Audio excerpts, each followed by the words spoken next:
नमस्कार। सदा झैँ आज पनि कुण्डली विश्लेषण कार्यक्रममा हजुरहरू सम्पूर्ण दर्शक वृन्दहरूलाई म स्वागत गर्न चाहन्छु। म ज्योतिषी कृष्ण भण्डारी। यदि तपाईँ पनि आफ्नो जन्म कुण्डलीको विश्लेषण म मार्फत गराउन चाहनुहुन्छ भने सम्पर्क गर्न सक्नुहुन्छ। सम्पर्क नम्बर रहेको छ 9849 977576। विशेष गरी यो सुविधा चाहिँ विदेशमा रहनुभएको मित्रहरूको लागि हो।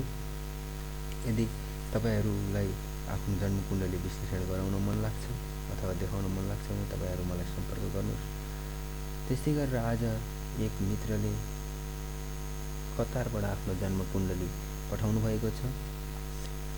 उहाँ लेख्नुहुन्छ, म होटलमा काम गर्ने वेटर छु। 8 महिनादेखि होटलमा काम गरिरहेको छु। उहाँको प्रश्न यस प्रकार रहेको छ, होटलमा काम गर्ने वेटर 8 महिनादेखि काम गरिरहेको छु, स्याटिस्फाई छैन, के भएर हो? आफ्नो कला देखाउने मौका पाइरहेको छैन, प्रमोसनको चान्सहरू छ कि छैनन्? त्यस्तै गरेर कति समय पर्खन पर्ने हो, पर्खन मन छैन, केटीबाट 5-7 वटा केटीबाट रिजेक्टेड छु, अब म अरूभन्दा अलिक डिफ्रेन्ट छु जस्तो लाग्छ, त्यसको कारण के होला? अब म यही कतारबाट पनि विभिन्न देशहरूमा ट्राई गर्न चाहन्छु, अन्य देशमा। अब तिनीहरू त्यस्तोमा ट्राई गर्दा पैसा डुब्ने चान्सेस कतिको छ, भिजा लाग्ने नलाग्ने कतिको चान्स छ, चुरोट खैनी खाँदाखेरि कतिको असर गर्छ, 5-10 वर्षको पिरियड मेरो लागि कस्तो हुनेछ जस्ता विभिन्न प्रश्नहरू उहाँले पठाउनु भएको छ। अब हामी यस जन्मकुण्डली विश्लेषण मार्फत उहाँको समस्या समाधान गर्ने प्रयास गर्नेछौँ।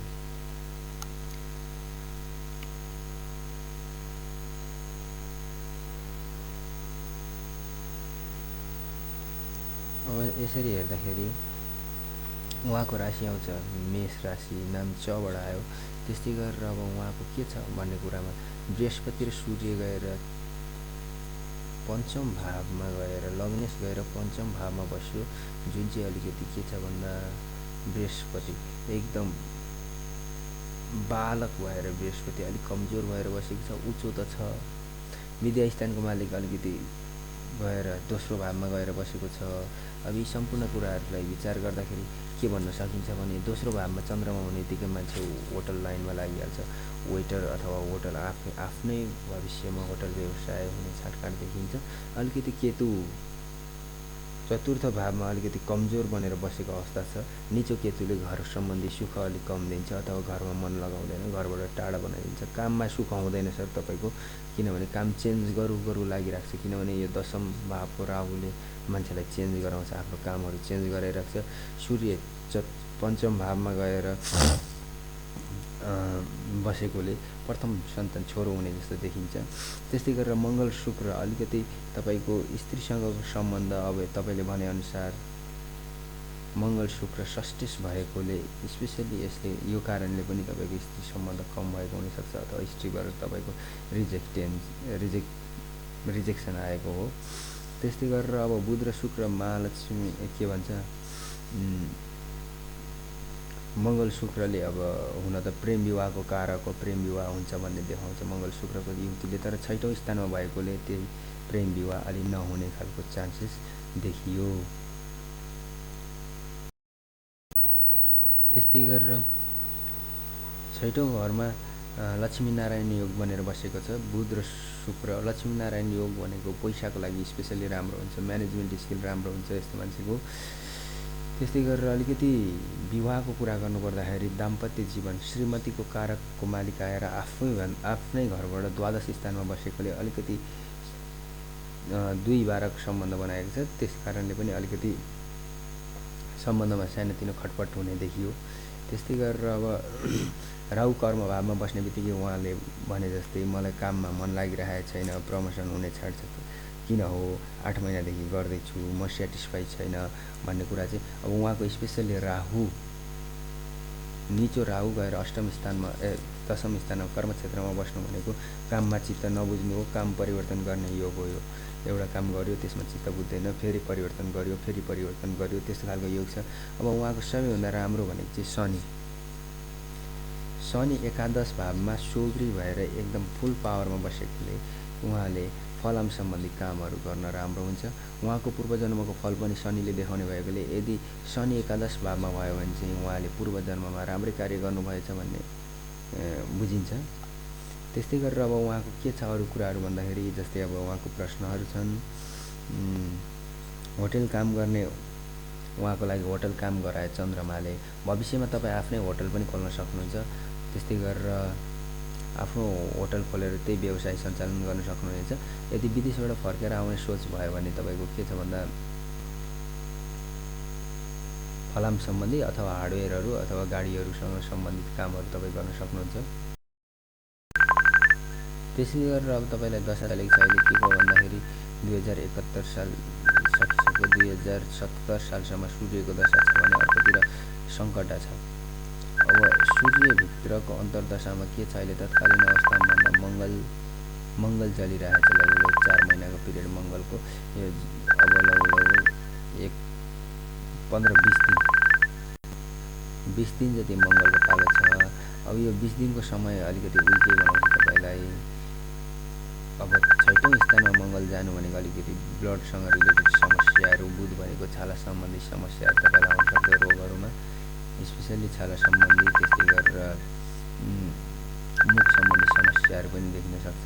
त्यही भएर म तपाईँलाई के सल्लाह दिन्छु भने खैनी चुरोटले अलिकति तपाईँको मुख सम्बन्धी समस्या दिने भएकोले अलिकति त्यसलाई त्यागिदिनु भयो भने एकदम राम्रो हुनेछ। त्यस्तै विदेश जाँदा तत्कालीन अवस्थामा सङ्कटाको दशा छ, त्यही भएर अहिले जानु पर्यो भने तपाईँले आफ्नो ग्रह शान्तिहरू गराउनु पर्ने हुन्छ। ग्रह शान्तिहरू गराउनु भने अवश्य पनि राम्रो हुन्छ। अब तपाईँ त्यही ठाउँबाट अब दुबई, त्यही ठाउँबाट क्यानाडा, युएस, अस्ट्रेलिया जान मन तपाईँले इन्ट्रेस्ट देखाउनु भएको छ। अब त्यो चाहिँ कहिले जाँदाखेरि राइट टाइम हुन्छ भन्ने कुरा गर्नुपर्दाखेरि तपाईँलाई दशाले कहिले फेभर गर्छ भन्दा एकतिर सङ्कटा 2078 सालसम्म छ। सधैँ अब शनिबारको दिन देवीलाई सम्झिनु पर्यो तपाईँले। त्यस्तै गरेर बिहान यदि सक्नुहुन्छ भने सूर्यलाई जल चढाउनुहोस्। विदेशमै भए पनि पूर्व दिशातिर फर्केर जल चढाउनुहोस्। प्लस अर्को अब तपाईँको के छ भन्दा 2000 चन्द्रमाले तपाईँलाई छोडेर अहिले मङ्गलको पाला छ। अहिले मङ्गलको पाला त्यति राइट टाइम पनि होइन। होटलसँग रिलेटेड व्यवसाय अथवा कुकिङसम्म म्यानेजमेन्टसँग ठिकै छ यो समय। त्यस्तै गरेर यो 73 5 महिना 10 गते यदि तपाईँले यति बेला मन डुलाउनु भने यो पिरियड तपाईँको लागि एकदम समस्याको पिरियड हुन्छ। तपाईँले काम छोड्न सक्नुहुन्छ यो 73 5 महिना 10 गते। त्यही भएर काममा दत्तचित्त भएर लाग्नुहोस्। यदि विदेश ट्राई गर्न चाहनुहुन्छ भने यो 73 5 महिना 10 गतेपछि 2074 2 महिना 31 गतेको पिरियडमा चाहिँ तपाईँले ट्राई गर्नु भने तपाईँलाई विदेश मिल्ने चान्सेस छ। तर सङ्कटाले तपाईँलाई सङ्कट दिन सक्छ, त्यसको लागि पहिले नै विचार गर्नुहोस्। त्यस्तै गरेर अब अरू कुरा गर्नुपर्दा अब उहाँको प्रश्न त्यस्तो के छ भन्दाखेरि अब विवाहको कुरा गर्नुपर्दा मैले अघि नै भने विवाहको मालिक आएर अलिकति 6औं स्थानमा अथवा भनौँ न सप्तमेश आएर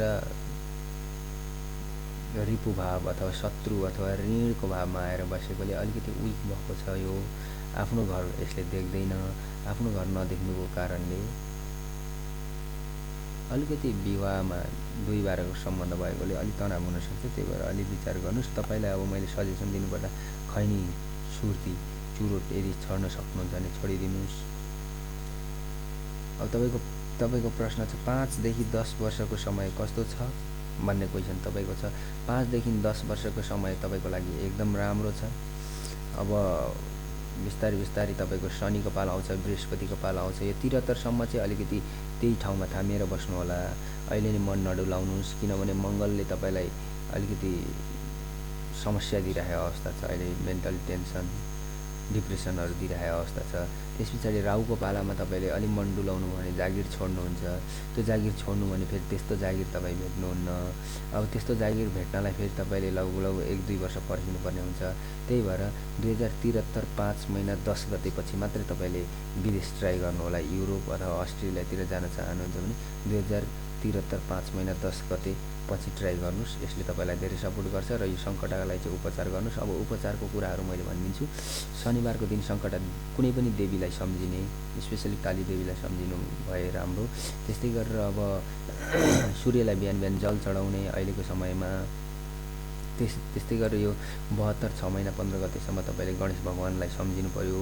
अनि 72 6 महिना 15 गते सकिएपछि 73 5 महिना 10 गतेदेखि तपाईँले यदि सक्नुहुन्छ भने कालो कुकुरलाई रोटी खुवाउनुहोस्, प्लस तपाईँले भैरवलाई सम्झिन सक्नुहुन्छ।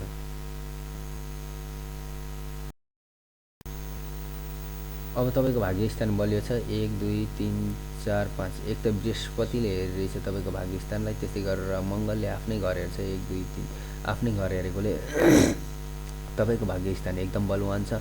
अर्को त तपाईँलाई अब सबैभन्दा नराम्रो वर्स्ट प्लानेट भन्छौँ हामी यसलाई, यो एस्ट्रोलोजिकल भाषामा अलिकति खराब प्लानेट भनेर शनिलाई मानिन्छ। अब शनिले नै तपाईँलाई यहाँ दिनलाई आय भावमा गएर बसेको छ, त्यही भएर तपाईँले धन सम्पत्ति अवश्य कमाउनुहुन्छ, टन्नै कमाउनुहुन्छ। अहिले नै नआत्तिनुहोस्, अहिले समय सही छैन तपाईँको समय फेभरेबल नभएको कारणले तपाईँ यस्तो कुरा गर्दै हुनुहुन्छ।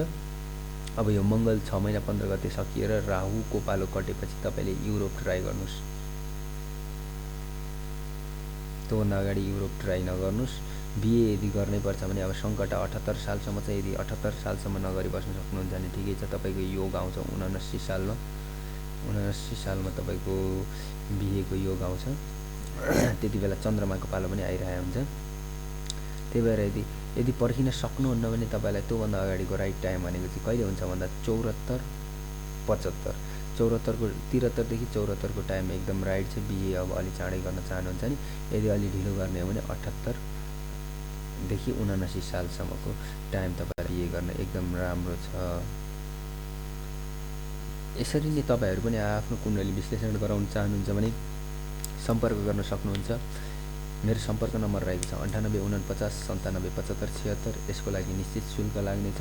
तपाईँले आफ्नो पुरै डिटेल्सहरू पठाउनु पर्ने हुन्छ, जसमा जन्ममितिदेखि लिएर तपाईँले बुझ्न चाहेका प्रश्नहरू, त्यस्तै गरेर के गर्दा ठिक होला, म यस्तो गर्दैछु, आफ्नो डिटेल्सहरू सम्पूर्ण रूपमा पठाउनु हार्दिक अनुरोध गर्दछु। हवस् त, धन्यवाद। जय नेपाल।